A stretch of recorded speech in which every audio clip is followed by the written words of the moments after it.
The Bloody Podcassacre with Zac Walters and Kennedy Catherine.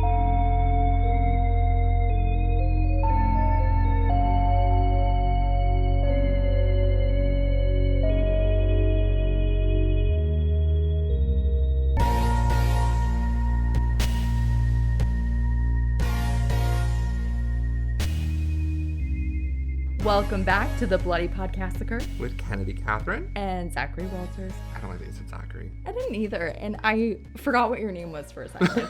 Because your last name isn't what your social media is, I always want to say something else. You really tricked me.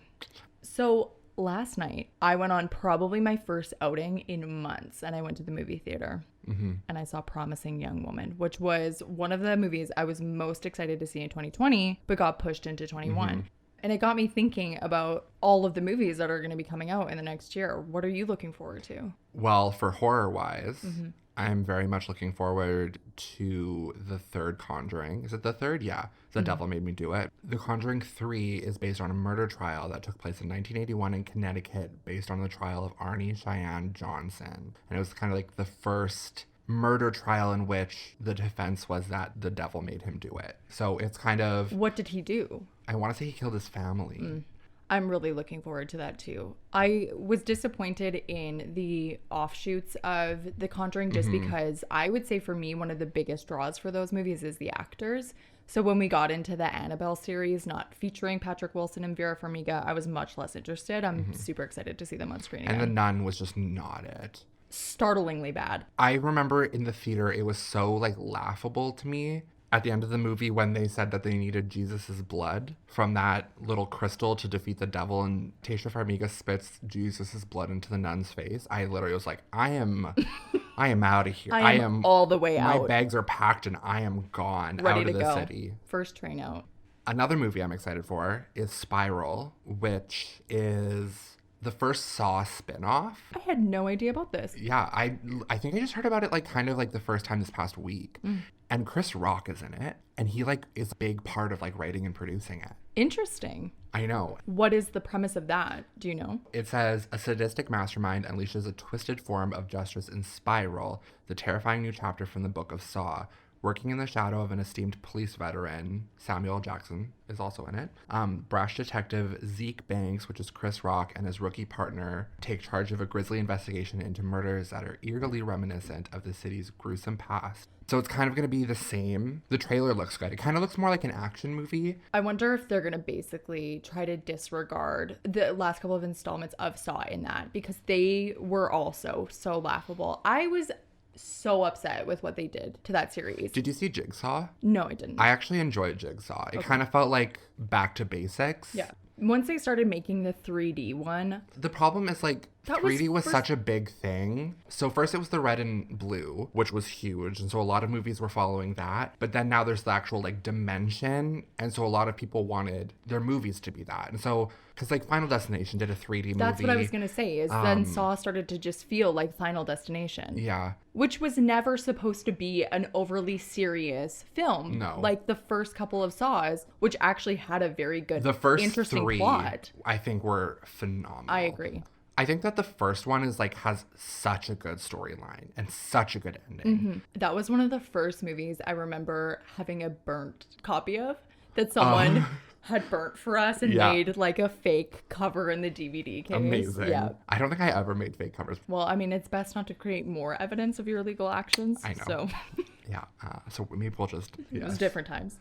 Any other movies that you're excited for 2021? There's a couple of good ones, I think. There is. And yesterday when I was seeing Promising Young Woman, which like I said, I was waiting for, and I have to say, worth the wait. It was very good. I understand that it's polarizing, and I think that it's such a huge topic to take sexual violence. You're never going to make everybody happy because that's such a sensitive topic, and everybody has a different idea of what they want done with that. So I would say if you are going to see it and that's a sensitive topic for you, go in with an open mind and be aware also that it's probably going to be triggering and upsetting in some ways. But I loved it. I thought it was super well done. while I was watching it, they played the trailer for the new Ghostbusters. I had seen it last time I had gone to see a movie, which was a long time ago. But of course, everything is getting pushed back. And this time around, I got a little tear in my eye. Like, why? I think I'm so nostalgic for the first few that just seeing the car, because it feels so different. You're not entirely sure what this movie is. And Paul Rudd is in it. I love Paul Rudd. And so when I figured out, oh yeah, it's Ghostbusters, I was just excited because it looks like a good reboot. Did you like the other reboot? I didn't mind it. I liked it, but I also went into it not expecting it to be... 10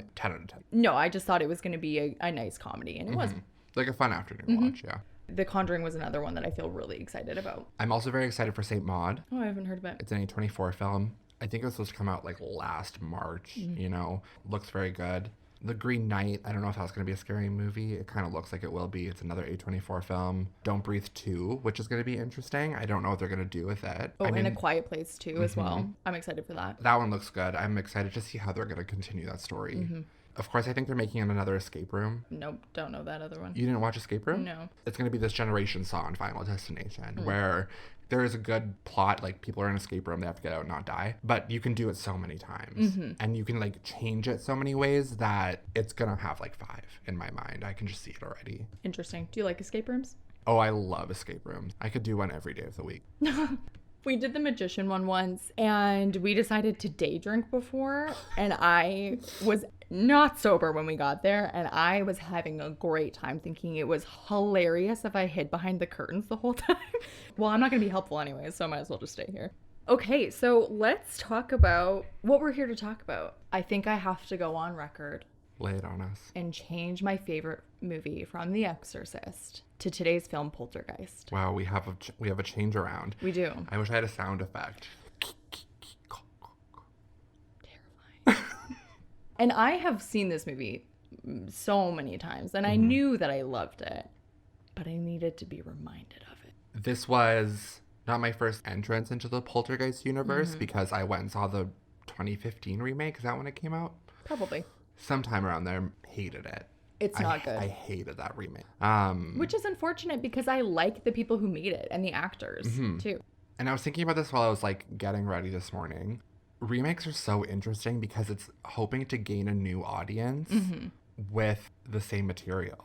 But it's like they always somehow find a way to mess it up. And why and how? Like, I don't understand how it's so hard. Because like I didn't go into the new Poltergeist with any like preconceived notions about how it was going to be. But then I was just like, this doesn't feel good. This, like, it just was tacky. Well, horror in general is really hard to get right. Yeah. And I think even if you don't go into something with a bunch of preconceived notions, if you know it's a remake and you know it's a well-loved film, you still have a certain expectation of it. Yeah, for it to be good to please, you know, somebody who does love it. And obviously it was loved and adored well enough that they were like, let's put money into remake it. So I do think that the original is 1,000 times better than the remake. Very much enjoyed this movie for what it was.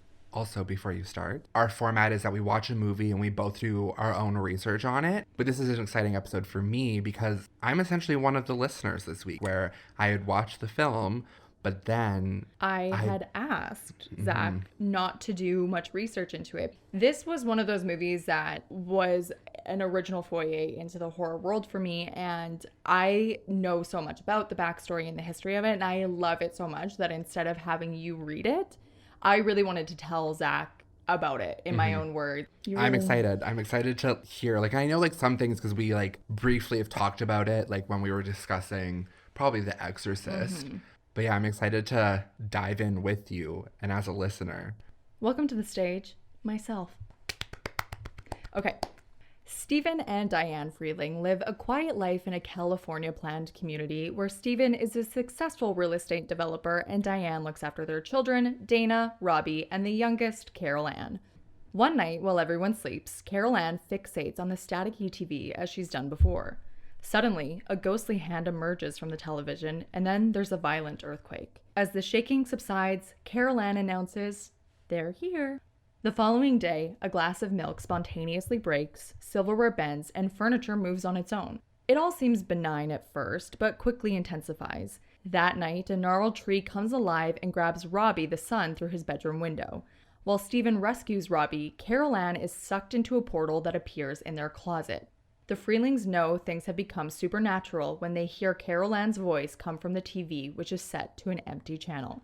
A group of parapsychologists from UC Irvine come to investigate. They determine that there's been a poltergeist intrusion and discover that the disturbances involve more than just one ghost. Stephen also finds out in an exchange with his boss that the community is built where a cemetery was once located, but that it was moved.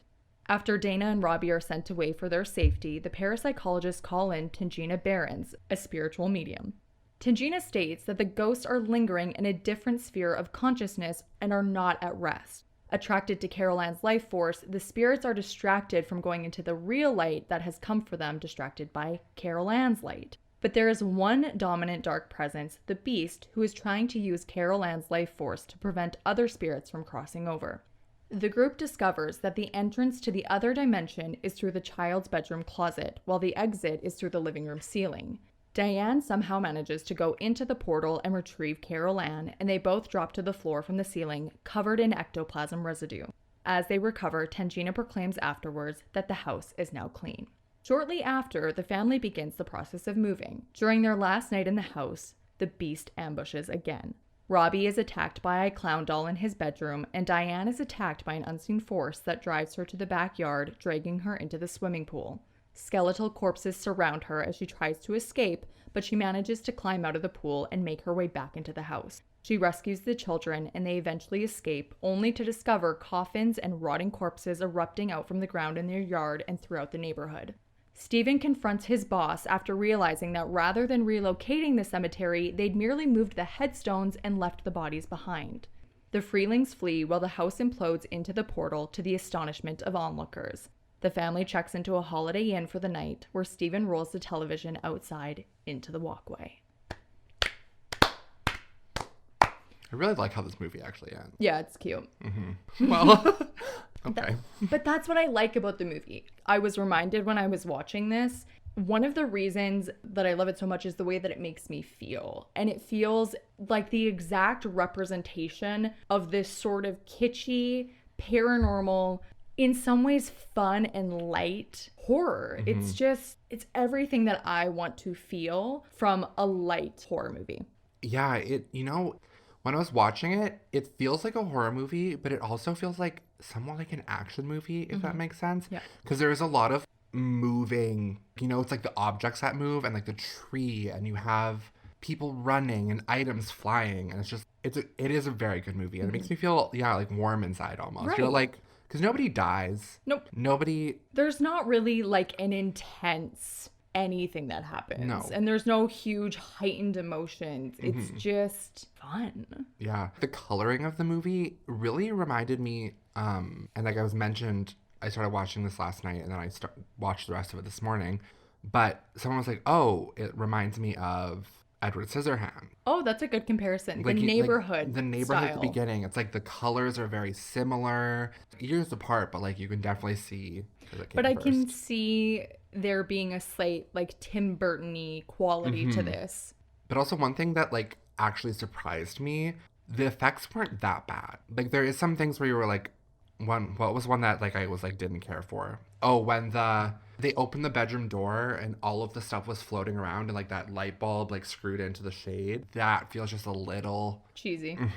But other than that, like the sky at one point when it was lightning and they were driving down the road, loved that part. The twister was great. The ghosts coming out of the TV, it all was very good. Why you can kind of bring it into recent years is because it's not made to be super serious. Yeah. When something is supposed to be like heavy and serious, but then it has this really laughable quality, so hard. It's so hard to invest yourself in that world. But this has that sort of, like we said, like a kitschy, like Tim Burton-y feel where those effects not aging super well doesn't necessarily impact the viewing experience. I do know also that this did birth 2 sequels. Did you ever watch those? No, I haven't. But it's because they did very poorly. And I'm going to explain a little bit of what happened with this world. I just don't feel very positively about the sequels. Do you know, I haven't looked into it, but do you know, are they following the same storyline or are they supposed to be standalone?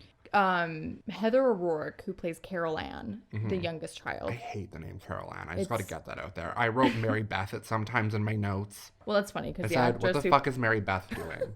the actress who plays the mom's name is Jo Beth Williams in real life. Sure. Heather O'Rourke plays Carol Ann in the second and the third, but I think she is maybe sent away to live with relatives at some point. No one else is in them from the originals. So I'm not sure exactly what the storyline is, but it's following her to some extent. Okay. Yeah. Well, then that makes me feel a little bit better that, I mean, I don't mind that when they're standalone films because, you know what, do whatever if you want to change the story and do a complete 180, sure. But I do like that it kind of follows still the same. What was your favorite scene? My favorite scene, I think, had to be the steak scene. Because there was the steak on the kitchen counter. Was it a drumstick? Yeah. And I don't remember who the character was. It wasn't the dad. It was one of the like, colleagues. Yeah. Also, how sick of a job is a parapsychologist? I wish that was something that existed as a full-time job today. If I would have went to school, could I go to school for parapsychology? Probably. Let's find out. Let's go. There's probably some sort of program. There probably is. It's probably not accredited. When Podcassacre, when we have to retire, we will become parapsychologists. And you best believe we will come to your house and exorcise demons too. Please. Should we? I'm kind of... Here's now the thing. I'm really going through like my mind of like, we could be the next Ed and Lorraine Warren. We have no supernatural abilities that we know of yet. That's the thing. We could learn. I have tarot cards in my room. Ed Warren was the only non-priest that was ever approved by the Vatican to perform exorcisms. I just don't think that's going to happen for us. You don't know that. Oh, you're right. And with that attitude, we wouldn't. I should work on that. Yeah, you should flip it around. The new Pope right now. You know what? When he likes the bathing suits on Instagram. What? I have to Google this quickly. Okay, yeah. November 20th, 2020, Global News posted an article and that states that the officials of the Vatican are metaphorically raising hell after Pope Francis's Instagram account liked a photo of a Brazilian model in a skimpy bikini. What's wrong with that? Body Nothing. positivity? It's just like, you know what? She commented and said, at least I'm going to heaven. So that's the attitude. You were talking about a parapsychologist eating a drumstick previously.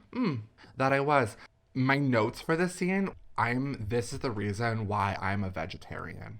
I have never want that to slide across my kitchen counter and then be like alien style birthing itself. It kept going. Yeah. Like the steak felt like it was growing from the inside and then the maggots popped out and then it was on the floor. And then he was having that little chicken drumstick and he was like, that's me eating the chicken drumstick. Really getting into the acting gig now. I can feel it. And then he spits it out and there's maggots. That was just one of my... I really felt something with that scene because I was like, I am actually grossed out because I never in my life want that to happen. Well, can I tell you something? Did he really eat maggots? No. Oh, thank God. I have been both a vegan and a meat eater. A meteor? A meteor? A meteor? Chia seeds. I made chia seed pudding. Worm. I put it in my mouth. It was in my mouth.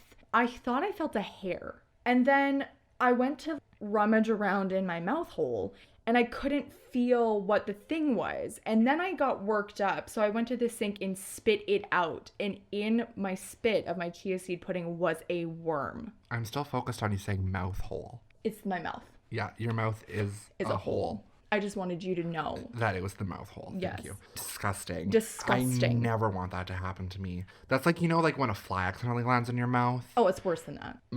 One of my biggest fears, aside from snakes, is moths. I am terrified of moths. My biggest fear is that they will fly into my mouth and that their wings are made of dust and that'll disintegrate. That's not an uncommon fear. The thought of, I'm getting a little gaggy.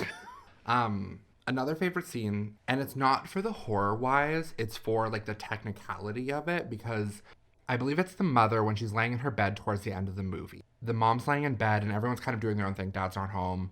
Her, shirt gets pulled up, which is just, why? I don't understand why the ghost has to be sexually violent. The technicality of having... So, us as a viewer watching that scene in the film...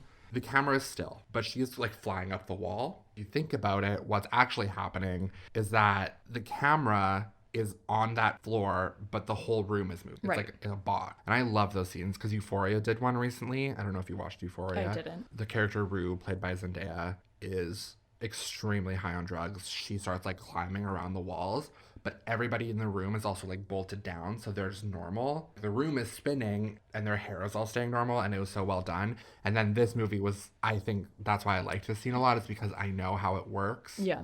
And I kind of want to do it. You know, I kind of want to be in one of those rooms where it's like, they also did in High School Musical 3. Did you ever watch that? I did. I loved the High School Musical series back in the day. Should we watch? No. Please? Fine. The new series is what I'm talking about. High School Musical, the series. Oh, I didn't know they made a series. Where have you been? No. Where have you? No. Have you? Driver's license. Are you aware of it?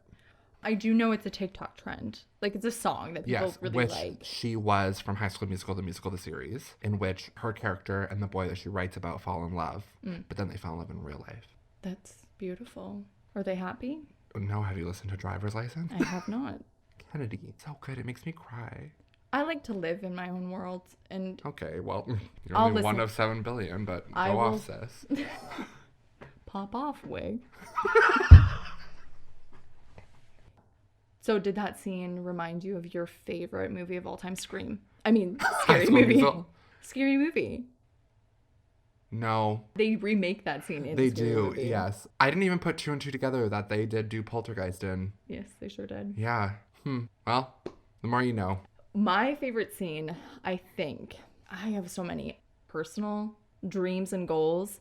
In the beginning, when Diane and Stephen are lying in bed and he's reading a book about politics. And Ronald Reagan. Yes. I that's one thing I was like, I need to Google, because there was so much political. There was, yeah. Why? I couldn't find anything, but I think it was probably just big to be at that relevant, moment, yeah. and it was big, yeah. So he's reading a book about Reagan, and she is rolling a joint from their beautiful stash box. I mean, it was beautiful. I could have wept. That's just what I want in life. Although I hated that he was like, his feet were on the pillows. Get the fuck out of there. That is a fantastic point. I do hate feet. Ew. Yeah. Good looking man though, Craig T. Nelson. At some points, it wasn't all the time, but I was like, he kind of looks like Patrick Wilson a little. There was some scenes, it was more like the further away ones, never the up close shots, but I was like, Patrick Wilson, Yeah. I miss you. Patrick Wilson, what are you doing besides being in every horror movie? Yeah, I was going to say, probably making 7 to 10 more new horror movies. God, more I new love horror him. movies. Wait, what else is he in? He's in The Conjuring, but then he's also... In everything else, name one that he isn't. My actual favorite Like scene. horror scene? Yeah. Okay. Stephen gets home from work, and it's the day that everything has popped off. Mm-hmm. And Diane and Carol Ann have been experimenting all day. Yes. Yes. I made notes about this. She's so excited. And she comes out and she meets him in the driveway. She brings him in, and she has marked with chalk on the floor exactly where she has to put things. So she puts the chair, and the chair slides across the room. And then she gets Carol Ann, puts a helmet on her, puts her in the chalk circle, and then there's a bit of a rumble, and Carol Ann flies across the floor. But she's like yawning. She's like, Mom, I want pizza for dinner. Yeah, And and Diane she's is like, one more time and I will get you your pizza for And dinner. she's like, it kind of burns. And she's like, again. One more time, I swear to God, we are figuring this out. And she's jumping up and down, and they're so excited. I loved that it was not them just horrified that Yeah. this thing is happening. we love to see a woman in science. Because she's literally doing physics in the kitchen. is. And she's like, you want to try? Loved it. Also, like right before that scene when the chairs go up onto the table, loved that. But one of my favorite lines that the mom says, Caroline comes into the kitchen when she's standing in there by herself, and her like hand comes and just grabs her the back of her sweater. The mom goes, you want to see mommy lying in a cigar box covered with licorice? And I was like, sorry, what? What a nice way to put, like, do you want to see her if they're dead? Because they Buried buried the bird. Carol Ann's bird previously in a cigar box. Yes. But in licorice?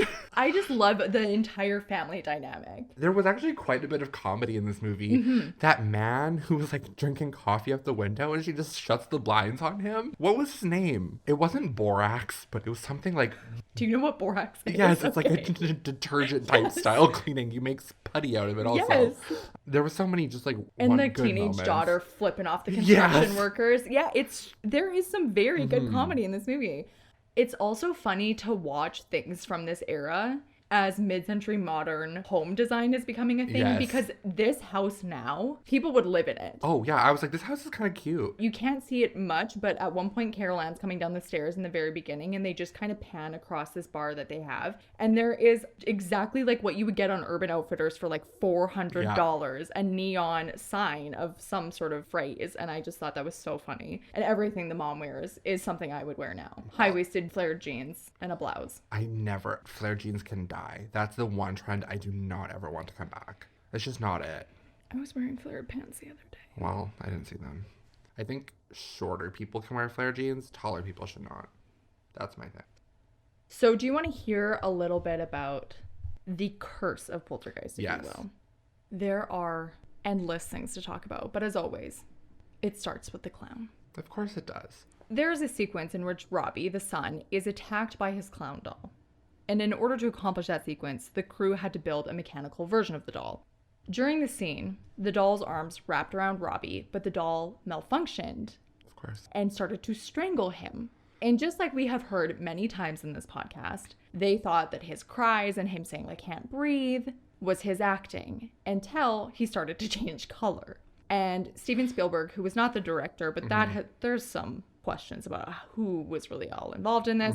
But Steven Spielberg, who was the producer, rushed over, pried the doll off him, and it was fine. That clown in the remake, I was like, I fucking hate this clown. The original, I hate it. I just absolutely hate clowns. Why was Carol Ann, was that her name? Carol Beth? Beth Marie, Carol Ann. She was sleeping with it at one point, and I was like, I would never as a child. But look at dolls. Like, look at dolls from that era. They looked true. like that. Annabelle? Horrifying. No, thank you. So by this point, this happens, and the energy on set is a little spooky. By the time they get ready to film the scene where Jo Beth Williams gets into the pool and all of the corpses come out of the ground, she was a little bit worried. She didn't want to go into this water worried about all the lights on set because if they were to fall in, she'd be electrocuted. Spielberg convinced her by jumping into the pool himself and saying, now if a light falls, we'll both fry. Yeah, okay. Right. Sure, Steve. 2 casualties instead of 1. Exactly what we're looking for. Work safe, 0. That was sludge. It was just a hole in the ground with water. It was a well. Disgusting to call it a pool. Wrong to call it a pool. Factually incorrect. So he got her into the pool, but he wasn't completely honest about everything that was happening. Because what she didn't know was that the skeletons that would float up around her were not props. They were real. According to crew members, the skeletons were purchased from a medical supply company because they cost much less than creating fake skeletons or purchasing pre-made replicas. Which is where the story of this curse starts. It's because they used real of course. Yeah. You know, hindsight 2020, when you're gonna start using real things like that, like you're literally asking for it. 100%. And you would think making this movie that you would have some awareness that this feels like a bad idea. Right? Like the whole premise of Poltergeist is that there's these skeletons underneath on this land that are supposed to be real skeletons and you're just gonna bring it into your filming. The stupidity. Steven Spielberg. Why? Like, how come dare on. you? But yeah, that's where the majority of the belief around this curse stems from. I believe it. I'm the believer. So here's what ends up happening. And we're going to go in chronological order of how these events played out. Okay. So Poltergeist premiered in June of 1982. In October, a few weeks after breaking up with her boyfriend, Dominique Dunn, who plays the teenage daughter, was at home rehearsing for a mini-series with another actor. So Poltergeist was one of her first big roles, but she'd been acting for a minute. And she got this big mini-series. Suddenly, her ex-boyfriend, whose name was John Sweeney, he showed up at her place and she agreed to speak to him outside. This other actor that she's working with is inside her home. Her ex-boyfriend starts pleading with her, take me back, and she says no. So the actor who's inside can hear that something is happening and he calls the police and they tell him that her home is out of their jurisdiction. So he calls a friend and says, things are getting bad. If I turn up dead, it was John Sweeney. And then he escaped through the back door. But as he was escaping, he came across John standing over Dominique's body in the driveway. So the police came. He immediately confessed, obviously. They transported her to hospital, but she was put on life support and she never regained consciousness. She died the same year this movie was released. He was sentenced to 6.5 years in prison, but was released after 3 years and 7 months. I just don't even have words. Like the fact that I'm still caught up on this is out of our jurisdiction. Right? That happened to me once. Like, What? I saw a domestic dispute happening outside of my house, and I called. They were down the street. They're like, no, you'll have to call city. Then what is the purpose of you being there when you're not going to do anything? Also, help. Redirect them. I'm sorry, but is time not of the essence here? Should we not be trying to figure out what to do? How is the person who is in the situation? So, like, why is the responsibility on them to figure out who to call? Oh, this is out of our jurisdiction. Good luck, essentially. Well, then if a death happens, which in this story it did, that's on you. 100%. Yeah. They should also be fined. Or, like, I wonder if they ever were. Probably not. I don't think so. I'm pretty sure that's fairly common practice. So then, Carol Ann, who was played by Heather O'Rourke, was only 6 years old when the first Poltergeist film was released, which was 1982. Sadly, in 1987, she was misdiagnosed with Crohn's disease because she was having a lot of stomach problems.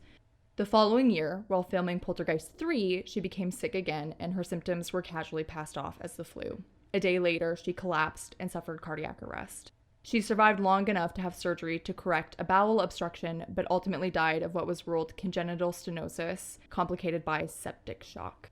With studio pressure, though, the film was reworked and a new ending was shot, and Poltergeist 3 was released 4 months after her death. The directors and the producers did not want to do that. She was just a baby. And like, it feels wrong to market her after. yes. It just feels so immoral that a studio knows that they're going to capitalize on her death. Yeah. And you know, you're right. Like, it's a child. Yeah. Maybe give it a year. Yes. But 4 months, like, the family's, like, still mourning. Like, even, like, people in that movie are gonna, like, they have some connection with that child.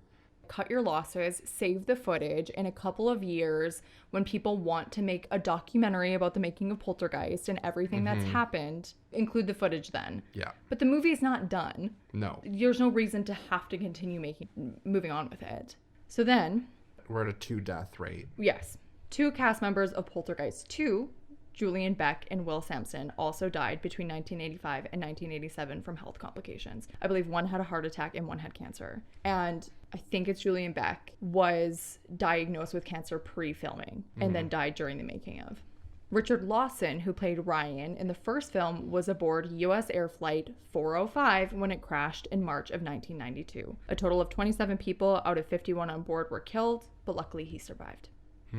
Then the last and sort of weirdest one, in 2009, Lou Perryman, who played the small role of Pugsley in the original film, was killed by a recently released convict. For no apparent reason, the man came into his home and killed him with an axe. He was 67 years old. Like, never ending. You know how The Exorcist, it kind of, like, dwindled off?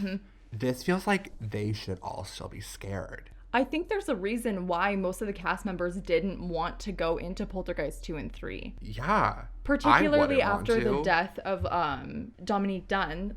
Her death is so tragic. She was so young at the hands of a fucking ex-boyfriend. It's just such a piss off. I think that was a big part of the reason why these people were like, yeah, no, I'm glad to leave this behind. And it's interesting that the parents of Heather... kept it going. Yeah. Yeah, I don't know anything about that. I'm assuming that she probably made a decent amount of money from Poltergeist, in which they could probably live off of. You know, it's like manageable. I don't know like what the parents did. But even with her having some like health complications in which that they should be worried in some shape or form.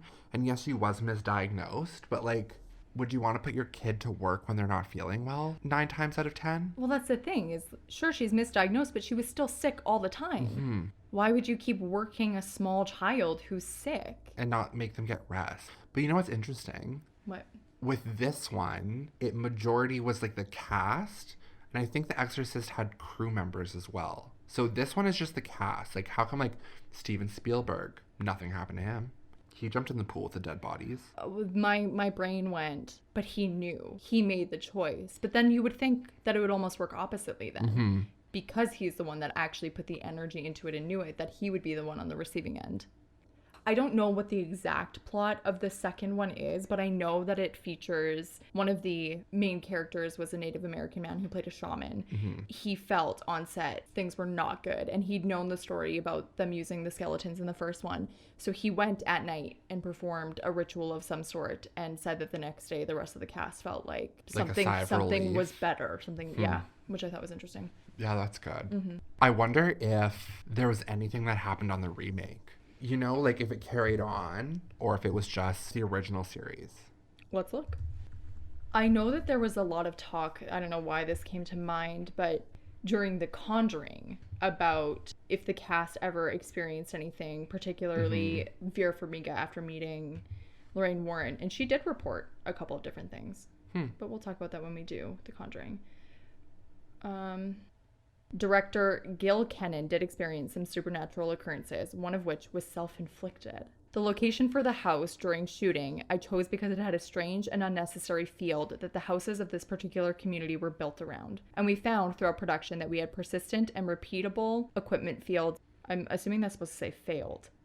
For instance, lights that could turn on anywhere else in the neighborhood would blow out the second you try to light them on this plot. Also, I used a lot of aerial drone photography in the film, and the drone pilots were never able to lock in the GPS signal in this field. We would have to move 10 feet away to launch the craft. I was too afraid to find out what the land used to be. We filmed outside of Toronto, somewhere between Buffalo, New York and Toronto, Ontario, in a town called Hamilton. Even though he chose the land particularly because of its strange field, the place he lived in during the shoot came with a surprise. A woman in black. The house that I rented during filming was straight up legit haunted by a female spirit dressed in black, and I became aware of her within the first few days of staying in the house. And only after I left did I receive a call from the previous owner who had moved back in, who was terrified by the goings-on in the house and wanted to see if I had experienced any of it. So it was an incredible real-life inspiration for filming that followed me home. I forgot Sam Rockwell plays the husband in that Poltergeist. Oh, yeah. I love Sam Rockwell. Me too. And Rosemary DeWitt, who played the wife, is really good as well. She's in a lot of the Duplass brothers films, which I like a lot. Have you seen Creep? No, but Mark Duplass plays him, right?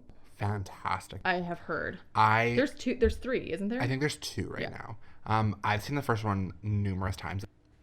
I did do a little bit of research, but not to the extent that I would normally do for any of our other movies. So a couple things that I found out about this movie, which I'm not sure if you're aware of. The inspiration of this movie was based off of an actual occurrence that happened. It happened in Denver, Colorado in the late 1800s. And when Denver was expanding, there was a graveyard where the city decided to put apartment building, kind of like in New York. And they wanted to emulate Central Park. And the city put out notices to bid to relocate the cemetery. But then they just decided to put the building on top, in which things started happening because they built this building on the grave of a mass grave, which in the 1800s probably was everywhere. Yes, also mostly war graveyards. Well, my question kind of is, what isn't built on some sort of grave? We had one in my hometown where it was, I think, a war hospital, kind of similar to what we were talking about last week or 2 weeks ago. We would go there for school trips because they made eventually that hospital into an apartment building, and then it burnt down 5 years ago maybe. Spooky. I know, it was very scary. Every time I would drive past that place, I had a weird guttural feeling that I was like, something is wrong about this place. I never knew anybody personally who lived there, but people I knew had some connection, and they always were like, there's always something weird in that building. And I'm sure it's because people probably died in there because it was a hospital. And yeah. There's a similar place in Edmonton, Alberta. I think it's the same deal. It was a hospital, and either it's abandoned or it became an apartment building. And I went there with someone once. Same thing. I felt in my body, I don't want to be here. I didn't even want to look at it. So, sorry, I feel like I kind of cut you off. What ended up happening with the one in Denver? I think I mentioned that they built over top of it. Yeah. But I think... Oh, no, sorry. I completely lied. So they started moving the headstones after they placed the bid. They completed the job and started to slate the structure. But one of the contractor's employees spilt that it was a graveyard. And then the contractor was arrested, but the damage was already done. The city, not being able to tear down any of the project and dig up the cemetery again, left it as and just finished the project, leaving the unmarked graves where they were. And the park is named Cheeseman Park, and the graves sit under the Greek Pavilion on the east end of the park to the extended south to 8th Avenue. Interesting. I've been to Denver. I wish I would have gone. I've never been to Denver. I would love to go. It's beautiful. It feels a lot like being in Calgary. Interesting. Another thing that I found out, you kind of tasked me with how this movie was made, but then, all of the articles or things I found were all about things you don't know about, and I was like, I'm just going to leave them. Yeah. But one thing that I found out is that the woman who played Tangina... We just... What a woman. Cutest. I could just, she could like just talk to me and I would fall asleep, I think. She's a beautiful soul. A lot of people don't know that she was a real life psychic. Her part was filmed in 6 days, and she auditioned for the role 4 times. But then her status as a real life medium helped her land the role, but she claimed to have visions of events before they occurred, was her kind of thing. So the woman's name, just as an FYI, her first name was Zelda, of course. And Zelda. But Zelda claimed that she could sense Tobe Hooper was on drugs with his focus away from the movie. And it Was was he never on drugs? I don't know, it was never confirmed or anything, but that's what she was sensing, is that he was kind of distanced from the movie That's interesting because because his focus was far away from it, but that she sensed he was on drugs, which I mean is not a medium thing. I could also be like, I can sense that person is on drugs. Oh, bless you. Thank you. Knew you were going to sneeze. That's interesting because It's okay. It's okay to get emotional. Right. That's interesting because there has been discourse about he's the director, but Steven Spielberg was the producer and one of the writers. Yes. But there's been a lot of talk about how Steven Spielberg was directing most of it. And I Well, wonder you if know, it's because He probably was high out of his mind and not physically there or mentally. But if no one else has ever spoken about it, that seems kind of unsubstantiated at best. One thing that was new about this movie regarding Steven Spielberg is that a lot of his movies were made with Universal Pictures, but this film was made with MGM. Apparently, in the like final act of the movie, there's like a jump scene, and they add the like lion's roar that's popular with MGM as like a subtle hint. This is our Steven Spielberg kind of movie. Yeah. And I didn't notice it watching it, but Neither did I. it's interesting that it's in there. The last thing I kind of want to discuss is the whole ectoplasm thing. Paranormal ectoplasm is something that I absolutely... Because you remember, I don't know if you've ever seen it, or for our listeners, The Haunting in Connecticut. Loved that movie. So great. Yes. It was kind of like one of the first scary movies that I think I watched that had substance to the plot versus it being like a slasher, you know? I think it also came out at a time we could kind of get it now too. We would be comfortable watching scary movies. What, that was 2009? I think I watched it on like a school trip on like a DVD player. I like watched a it with my portable one. mom.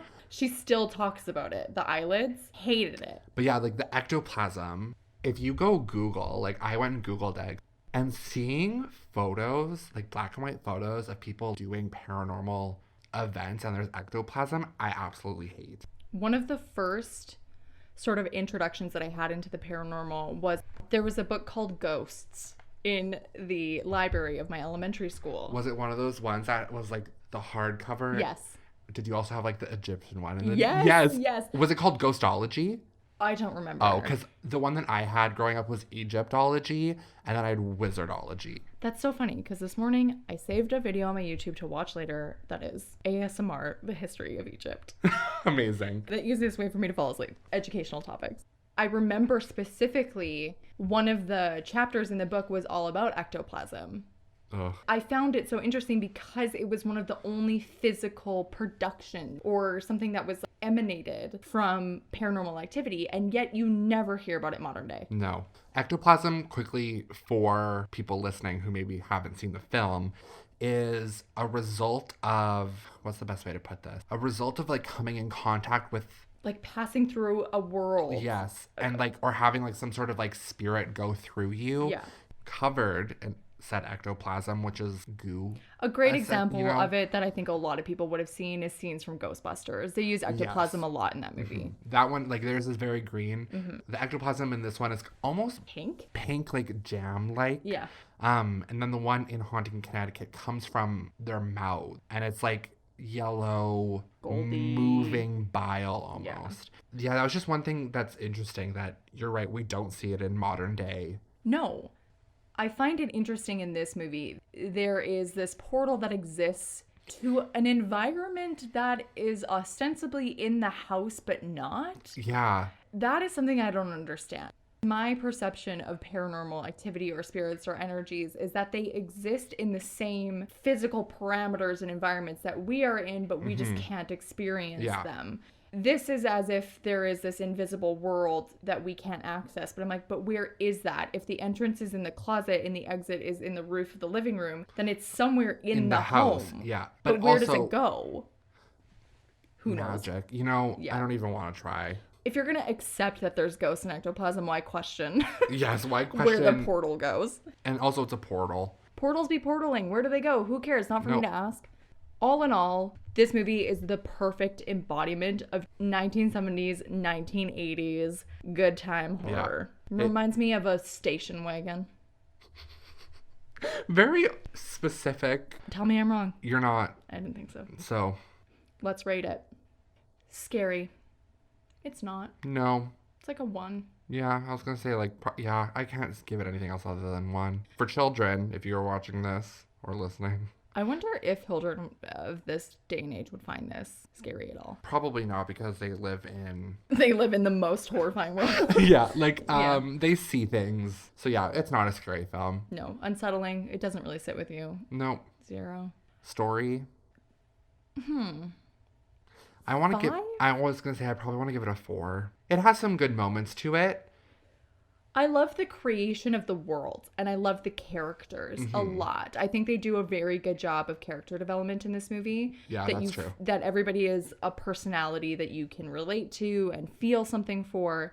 But the actual substance of the plot and going into an explanation of like what everything is and what it means, there isn't really any of that. It's a very surface level experience. It's interesting because in relation to how we rate these movies, you've given a very low rating for it to be your new favorite movie. Yeah. But Yeah. I mean, we talk about this. The ratings are on a scale. yeah. They're arbitrary and they're on a scale that's not going to apply to every movie. No. Horror doesn't need to terrify you to be a good movie. And that's the hard truth. For me feeling scared, it's a paper cut. But for me just loving it in general as a movie, it's a Bloody Massacre. Interesting. Yeah. I think I'm still more towards the paper cut. Yeah. Annoyed that the TV's too staticky for too much white noise for too long. That's your qualm? Yeah. Okay. You're seen, you're heard, you're validated. Thank you. Yeah, I did very much enjoy this movie. It was a fun watch. I would recommend it to people. Going back and revisiting that classic after seeing the remake really did it in for me, I think, too. It's something that I will want to show my children kind of thing as something that I loved. Isn't that beautiful? That's wonderful. I'm glad that you already have that in your mind. Yeah, mine's going to be showing them... Hereditary? This could happen to you. Don't do drugs, kids. If you don't act right, grandma's going to die. And then I'm going to lose my mind. We're already halfway there. My mind's gone. So, this has been another episode of The Bloody Podcassacre. You know where you can follow us? Everywhere. Truly. Not Facebook. We'll never do that to you. No. We are at Podcassacre on Twitter, TikTok, Instagram. And you can email us at theblooddypodcassacre@gmail.com if you have recommendations, if you have anything you want to say, talk about, give us your feelings about movies. We're happy to share. Even just say hi. You like the podcast and say, hey, I like it. We'd be like, cool. If you don't like it, let us know. What can we fix for you? Yeah, slide into those DMs and let us know. We're also on YouTube now. Our channel is The Bloody Podcassacre. If you would go subscribe, like, comment, along with listening to it, that would be wonderful. And also, we are now on pretty much every streaming platform for podcasts. You go download the episode, subscribe on Apple Podcasts, leave a review. Do you. And then do us anyways. Until next time. They're here.